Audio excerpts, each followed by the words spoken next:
Well, hello, Happy New Year and welcome to a very special episode on Prince Harry's new book, Spare. So pop the kettle on, this is the Royal Tea. I'm Daisy McAndrew.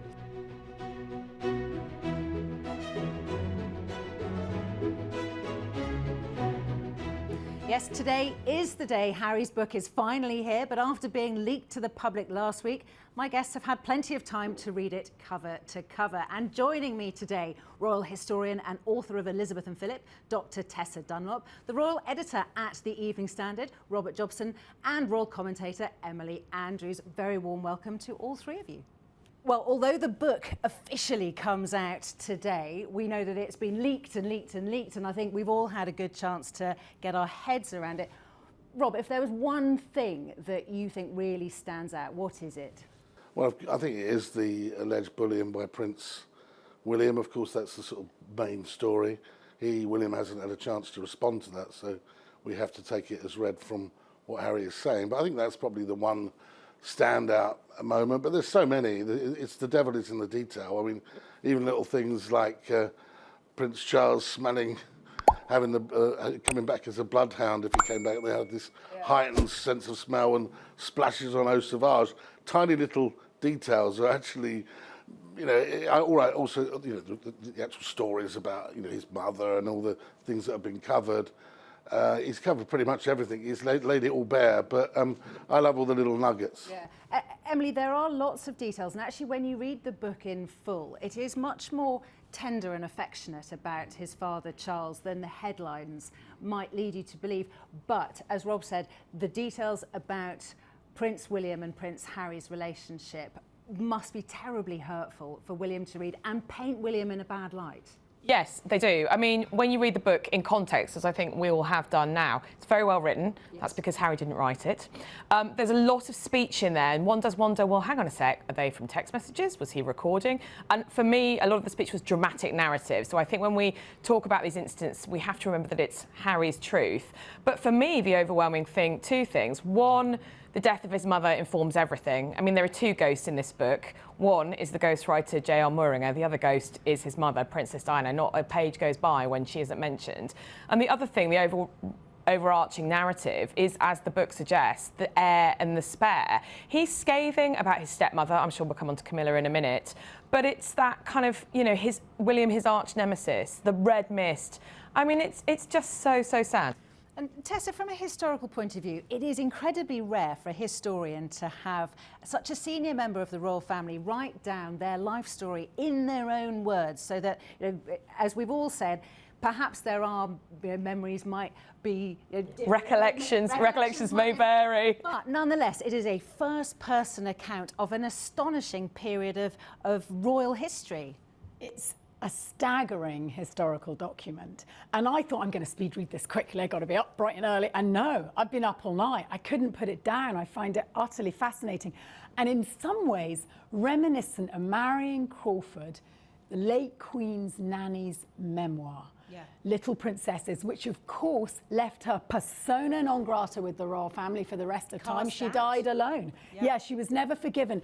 But on one level, it's quite saccharine, this. It is kind of, you go through it, you're growing up with him. I went to boarding school, so I related to some of that. I think all of us will find some bit that we can relate to. We've all gone through adolescence. We've all had sibling stuff. Of course, the grit, the rub with Camilla, with William, casts it in a different light. But actually, if you go through Little Princesses, there's rub, there's edge. These books generally have an agenda. And Tessa, do you agree with those who say we are in something of a crisis? The royal family is in a crisis. He has taken a hand grenade and thrown it into the royal family.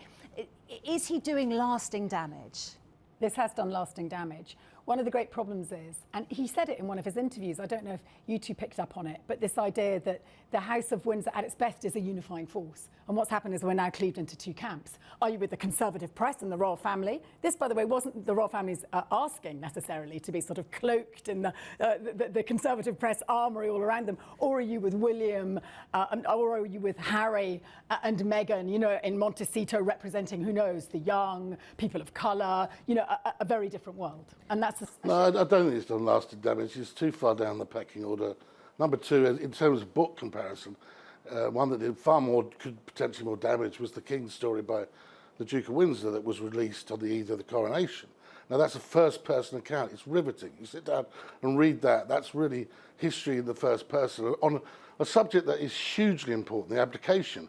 And of course, that was a time when the King quit the royal family. This is, number 6 or 5 down the pecking order to quit the royal family. It doesn't have the same impact. The only thing I would say, and of course that was done and released on the eve of the coronation, which was a time that was hugely important to the royal family, yet they've recovered and they go on, because the monarchy as an institution, it's not about the personalities, it's about the king and the position of the monarch. But that did shake the royal family. Came out in 51. Yeah, but it didn't have to we miss our but king, has it done lasting damage on the royal family? No, and nor will this. But I suppose Partly because we had such a long reigning queen in Queen Elizabeth. I mean, incidentally, in the book, he claims, Harry, that he had to be reminded about Edward VIII, Duke of Windsor, by his private secretary. He claims he didn't know about Margaret and Group Captain Peter Townsend. No wonder his history teacher... Well, also, I mean, we were talking about, when you have little errors in a book, when there are errors in the book, both, I've written many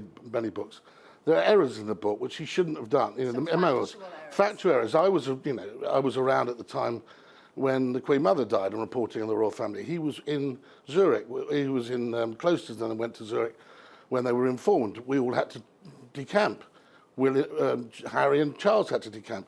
He writes in the book he was at Eton when he was told the news. Factual errors in books really do make you doubt the veracity of the rest of it. Yeah, but this is a first edition hardback. I've never written a book without... No, but it's a factual... No, hang on a second. It's not about you writing a book. This is about a first-person piece about what he remembers. But memory plays tricks. I'm an oral Well, historian. then why don't they factually check? There were fact checkers. There were fact checkers. And But so I think... I think No, I don't think we can. When you write a book like this and you're Prince Harry, no slack. Emily, I want to get to grips with what he wants out of writing this book. And he says at the very beginning that he was stunned when his father and his brother told him that they didn't understand why he was leaving the country and leaving the royal family, stopping being a working royal. And he says that this book is his answer to them, that he's trying to explain to them how he got to be so unhappy, how he got to feel that this was the only answer.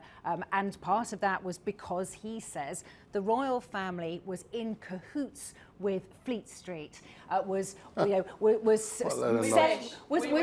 exchanging stories, the way he's written was it throwing is him ridiculous. under the bus. And some of the examples that he gives are particularly aimed towards his stepmother, Camilla. He says that her son, Tom Parker Bowles, was getting into trouble with the press and that he was sacrificed, Harry was sacrificed, that stories about Harry were given to Fleet Street in exchange for those Tom Parker Bowles stories not being given. He also says that the first meeting with William was given to Fleet Street. We know that that's not how it happened. No. But he also says that until the royal family apologises for what they did, reconciliation won't happen. So we now know what he wants. My question to you guys is, what is he going to get? What is going to happen? I thought it was very interesting in the introduction where he talks about Frogmore Gardens, Duke of Edinburgh's funeral, William and Charles don't understand. And then he says in the book, Willie, question mark, Pa, question mark, world, question mark, here you go. So he's saying that this book is his way of telling us why he left the royal family, obviously starting with the death of his mother.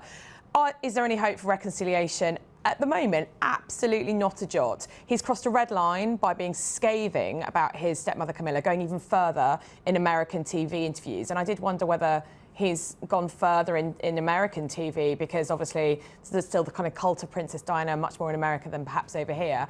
And I also think that he has crossed a red line with his stepmother. Obviously, we know that's a red line for Charles, but also with his brother. How can you do this to the elder sibling, the elder brother? And he does say in the book that William says, he invokes those words, I swear by mummy's life. He says, Harold, I still love you. I just want you to be happy. I mean, it's just heartbreaking. Yeah. But, I mean, why has he done it? That was one of the questions. Yes. You said, well, he hasn't done it to put his side of the story. He's done it for $20 million. I mean, Diana, when she He says no, Rob. He says no. When Diana did, well, give every penny he earns to charity. Well, exactly. If this is the other side of it, and he just wants it to tell the story and for his dad and brother to read it, give all the money away. But it's not the case. It is for the money. And in the title page, he even says how much money he's giving to Centre Barley and to Welsh. It's not very much. It's not very much. It's not very much. But we know that he left one trap or one institution and he's effectively been manacled or handcuffed to another. He has princely entitlement, princely expectations, and he's hugely competitive with William. He's not going to put up with living in a button ben and being a plumber. You know, he has to show that he's as successful and can hold his own But in he his own did. house. He did with the Inflectus But what Games. Daisy is saying is, why has he done it? And it is to get his point of view across. But ultimately, let's not be naive. It is about money. And they said that themselves, Tessa, they said that themselves. In January 2020 and then again in March 2020, the statement they put out said they wanted the opportunity to make their own money, in their own words. I'm not denying that, yes, he wanted to get his story Is that out. a concession? No, it's not a concession. It's agreement, common ground, which is desperately, by the way, what the two houses of Windsor and Montecito need to find. So we have his story, and quite beautifully told in some places. Yes, it's you know, well he does twist the knife, I agree, and it's sometimes I'm taking the solar plexus blow for William, but generally it's beautifully written. He did it for money, but now we have to move forward. You're saying the House of Windsor isn't damaged. I'm saying it is. The big Well, question, we'll see in everyone, 10 years, won't the we? big question, It's not damaged. asking The House of Windsor is is what- not about the lower members of the royal family. As it goes further and further along, this man and his wife will right, I won't finish. This man and his wife will become less and less relevant. The monarchy is not about the fifth in line to the throne. It's about the king and maybe the heir to the throne, and that's it. But the monarchy has been posited as our first family under Elizabeth It's and not. Philip. It's not They the were big Kardashians. story. It's not the Kardashians. No, but It's simply the monarchy is an institution that is to do with the king only. Can I just say one thing? I do think Harry is making a good point about what do we do with the spare. So with Charlotte, with Louis, I would look at poor little Charlotte and Louis. I mean, lovely, lovely children as they are. You know, what's their role going to be? It's really tricky. The number one, the heir, we know what he or she, they get the big job. But I wonder whether the royal family need to think more carefully, give more thought to how the constitutional monarchy works in the 21st, 22nd century, and what's going to happen with Charlotte and Louis. They're streaming, exactly. getting rid of the titles, Yep. they're cutting In it to the Denmark, bone. yeah. But ultimately, that is what the king has always said he's going to do. There's two things there. You're right. Andrew, Margaret, both had very unhappy legacies, as we know. So going forward, that needs looked at. But I think there does need to be a way forward for this hugely high-profile couple over the next decade. I'm sorry, Rob. You know, they've got this giant What do you mean, a international way platform. forward? What do you mean? It's nothing to okay, do with the monarchy. They have said they want out. They've written their book. They've made their bed. Go and lie in it. Actually, Harry made it very clear that he wants a relationship Well, with I'm his sure father he and brother. does He also now, wants a because role at that's some clear in the stage, I'm interview. sure he does now, because at some stage, he is going to become a total irrelevance. In 5 or 6 or 10 years' time, no one will care.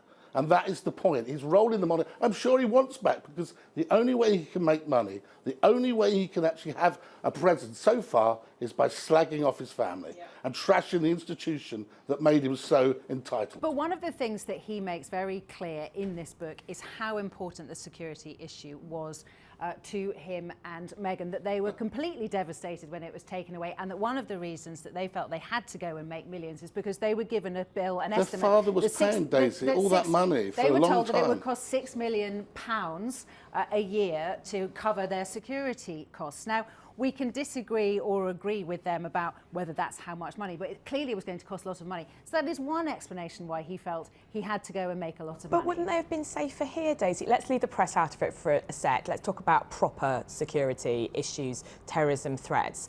You know, the Met Police, who protect members of the royal family, are, maybe I'm a bit biased, the best of the best. And he would have been, I would say, safer here in the UK than he would be in California, perhaps. I just want to throw something else into the security question, which is, of course, the racism question, because Harry does connect the two. Harry, in the book and in all his interviews, has said that the attacks that Meghan, and therefore him as well, the attacks that they came under were partly racially motivated, racist attacks, and that's one of the reasons why they were under a bigger threat than other members of the royal family.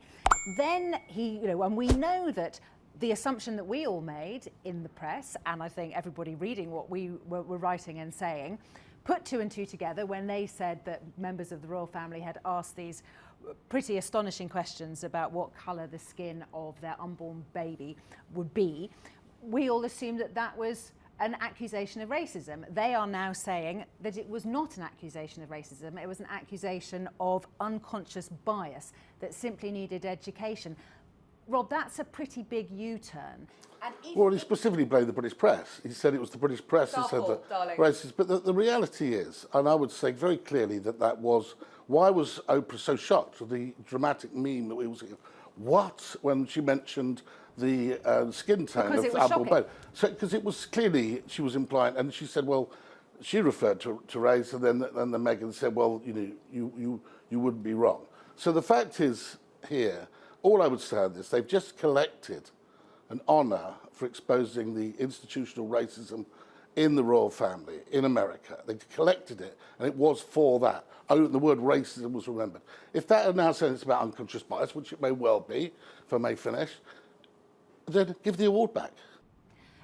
Tessa, this does seem to me to be the one glaring inconsistency of what they have said over the last 2 years, because one of the other things that Harry has said in a lot of the interviews and in the book is the thing that hurt him most was that when things were written and repeated about his family and his wife and himself, that the royal family and the press officers and the firm didn't go out and actively correct those misconceptions, and yet he didn't actively go out and correct that misconception. Oh, for sure. Harry is not beyond reproach. I'm not suggesting for 1 minute that this is a perfect historical document. I'm not suggesting that there isn't hypocrisy within his own narrative. There's glaring hypocrisies. But what I'm saying is now we need to find a way forward. And if we don't want our monarchy, our institution of state that I believe in too, to look mealy-mouthed and unemotional, and it's sometimes little more than a sham. It needs to demonstrate its broad shoulders. It needs to have them there at the coronation. It needs to engage with them on some meaningful level, perhaps in private, but that will inevitably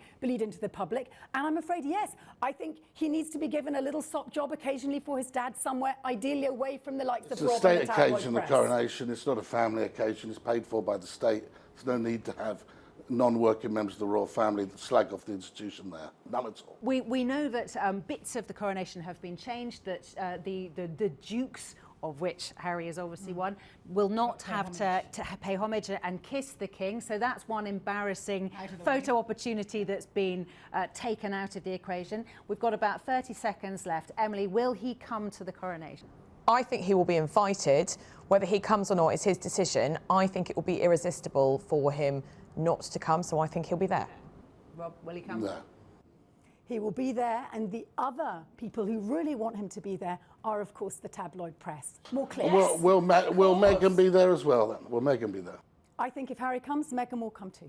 I mean, I think from most people's point of view, the British public I'm talking about, and probably the world, anybody who's a fan of the royal family or a fan of Harry and Meghan, would like to see At least he could get it bridges all in, built. Daisy. Then he could get it all in, the backstories, in the paperback version, couldn't he? He could do the chapter, the Speaks next a true chapter. writer. The next No, but I love it. I love this as a book. I think it's great. First person narrative. You know, in 100, 150 years' time, that will still be there. Yeah. As the King's story is still there. Wouldn't it be lovely if we've got the first person narrative of Elizabeth I or Henry VIII? Yeah. We have to rely on the letters and other things. Yeah. But I think this is important. However, I think it's not the writing, it's not the book. You know, I'm not a book burner. This is not Nazi Germany. The fact is, it's his decision that's questionable, not the book. It didn't have to be this way. He could have written the book, and he could have done it in a very, he'd done it in a very different way, much more positive. And I didn't need to know about his virginity or his frost, or his virginity or his frozen penis. I really didn't. It didn't have to be so I scathing didn't as need to know about Barb's. I think on the frozen penis comment, that's a very good moment Frost nipped. to draw a line on this edition of the royalty. Robert, Emily, Tessa, thank you so much.